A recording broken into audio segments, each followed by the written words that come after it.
In this video, I'm going to take you through the most simple use case for SlideGen, generating appendix sections or top-line summary reports. Because it's so simple, I'm going to take you through two different types, one based on charts and one based on tables. As always, this video is designed for you to be able to follow along, pausing and speeding up where you need to. You can find a link in the description below this video that will generate the files I use. Before we get stuck in, I just want to give you an overview of how some of our existing customers are building this use case into all of their projects as a starting point. If you're more of a visual thinker, you might find it useful to introduce this use case and chart everything straight off the bat, and use the PowerPoint export as a way to explore the data and uncover the important stories rather than looking at the Excel data tables. Because it's only going to take you a minute or two, it really doesn't matter if you end up disregarding most of the slides that you've generated.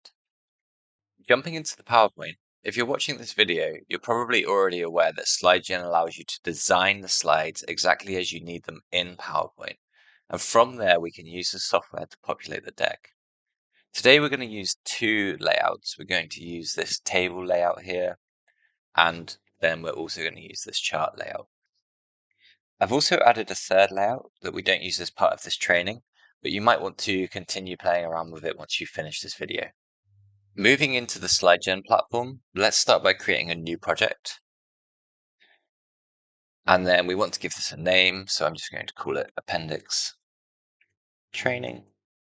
You can call it whatever you want. And then we need to bring in the PowerPoint and the data that we're going to use. So you should have already downloaded the files using the link in the description. Once you've downloaded those, you can just go ahead and upload the PowerPoint by clicking this plus add slides button.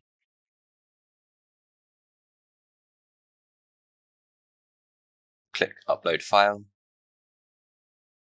And I'm just going to select the first three layouts.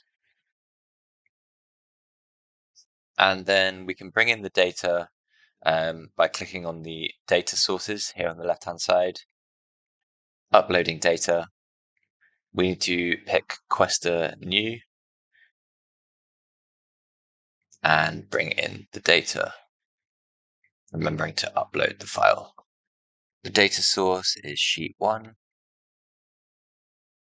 And then if we jump back to the slides area, I'm going to just reshuffle these slightly. I want to start on the chart version rather than the table version, so I'm just going to drag and drop to reorder these as well. We want to start by populating the chart. So we'll pick our data source and we'll just pick table number 1. And then we only want to map the total column, but we need to remember to filter out the frequency rows, which is that base row. So we only want the percentage data and we want the total column. And that's brought in the total data into the chart. A couple of other things we can do in here. I am going to map the table name and question text, and I'm going to map the base size below as well. To bring in the table name and question text, I've got a text box up here that has a placeholder, but these aren't tags yet. This is just normal text. I can turn these into tags by adding brackets on either side. So anywhere that I put these brackets turns the text between it into a tag, and you can have as many of these as you want. You can add new ones on the fly. It's really up to you. But if I click on this text box again now, you can see that I now have two tags, table name and question text. And if I reload the last table, I can map the table name. And then if I select question text and reload the last table, I can also select the question text. Before we add the base information, I just want to show you how we can repeat this same slide for each and every one of our column groups in our banner or crossbreak. So if I click on the repeat slide button, you may or may not have noticed this, but the standard way that you might use this is just to repeat for different data tables. We also have a tab here that allows you to jump to repeating columns. And in the advanced options, I'm going to say that I want one slide per group. So by that, I mean I want one slide for total, I want one slide for my entire segmentation group, I want one slide for my age group, and one slide for my gender group. And I'll leave the other information out here and then just hit OK. So now we have total, we have my segmentation, we have the age group, and we have gender. So if we go back up to the segmentation slide, before we start repeating this down the tables rather than across the table, I'm just going to map my base information. So I'm going to make sure that I've got one tag for the total sample size. But then on the fly, I can also add my additional groups as well.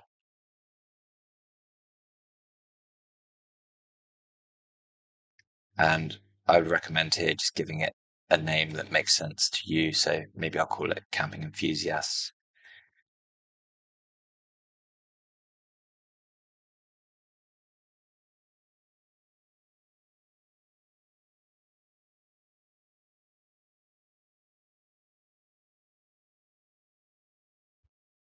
And then when we have the tags, we can just go ahead and map those as well.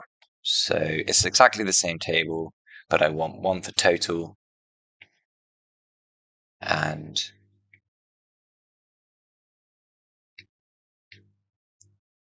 one for camping enthusiasts.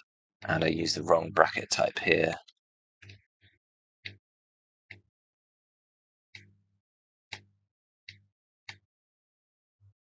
Extreme adventurers.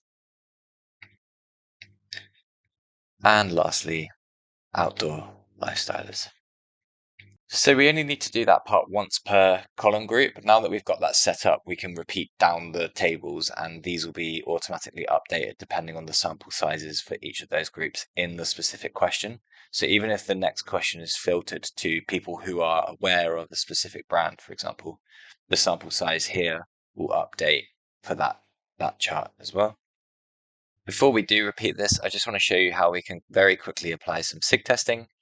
This will help with if you're using this workflow to try and find the story in the data. A nice, easy way to just very quickly apply some SIG testing on here would be to apply an all versus all test. And we're not worried about how it looks, so we'll just hit apply. There we go. Once the SIG testing has been applied, we can just repeat this slide now down the tables rather than across. Check all. I'm just going to uncheck question 1 because we've already got it. And then hit OK. And if you come down through here, you'll now see that we've got consideration, my base sizes are updated, the data is updated, the SIG testing is being reapplied, and so on.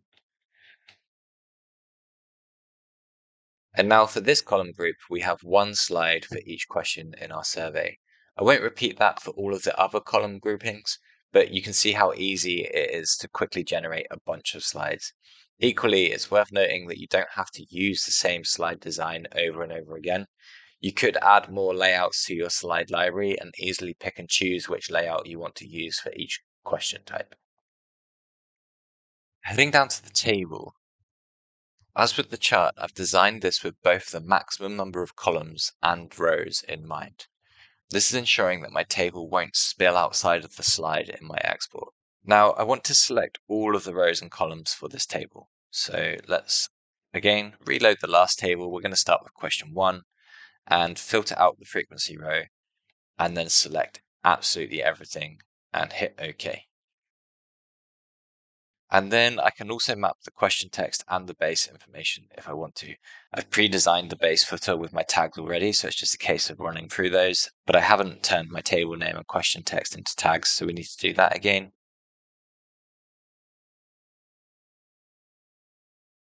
And now these are tags. Obviously, if you wanted to, you could choose to only add the question text or only add the table name. You don't have to do both. It's entirely up to you. Same with the base information. You don't have to map it at all, or maybe you just want to map total. For practice, I'm just going to run through and do each and every one of these.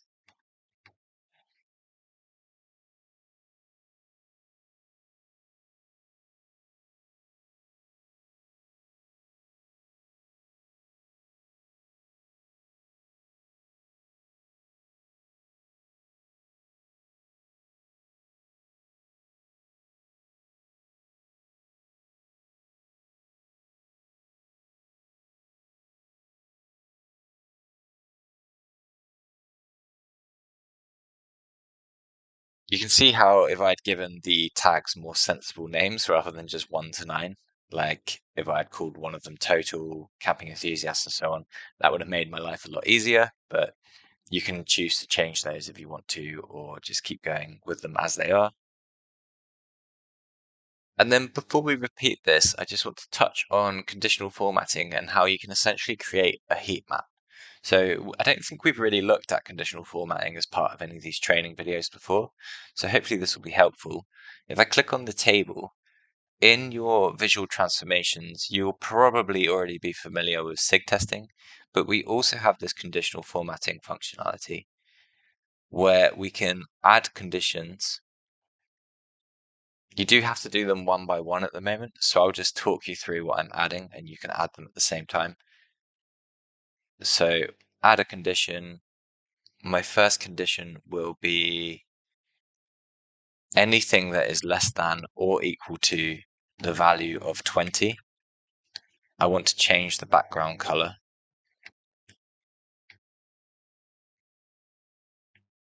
And in this case, we'll use the hex code. So I'll just read out the hex code each time so you don't have to keep jumping back and forwards. So I'm using D1 FD FF. Obviously, you can pick any colors you want to as well. And then I'm going to add another condition. This condition will be anything that is greater than 20. But I'll add a second condition that is less than or equal to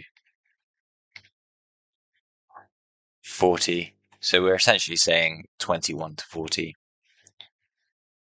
Then change the background color to the hex code B9 E7 F6. B9 E7 F6.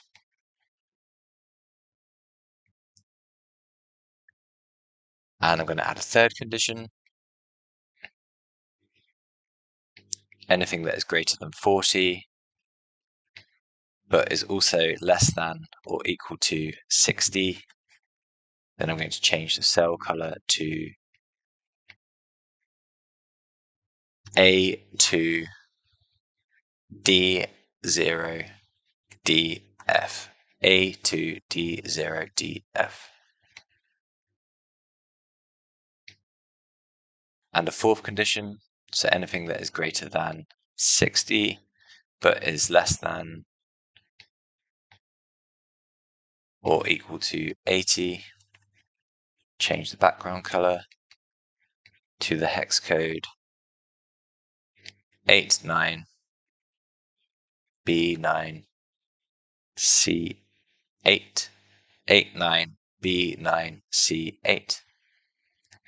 And the final condition is anything that is greater than 80. Change the background color to the hex code 70A0AF.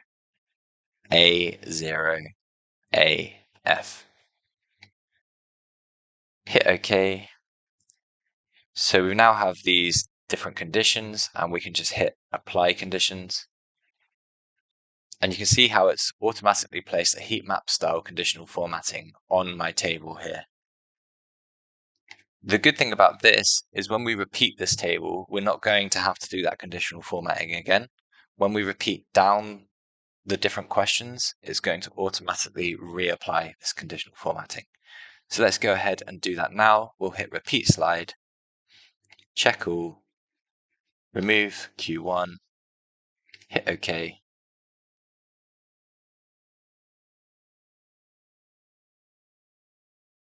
And very quickly, it's created a whole bunch of slides for us with the tables, but it's also reapplied this conditional formatting.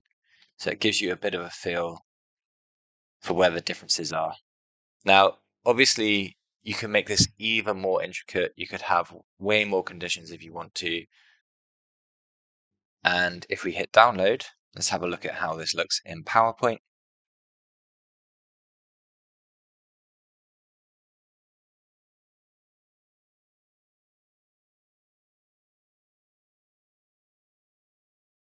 We now have an appendix section, complete with SIG testing on the charts and conditional formatting on the tables. And essentially, you've got an entire appendix section that's ready to go to your customer, or it's a really good starting point to help you uncover the meaning in your data.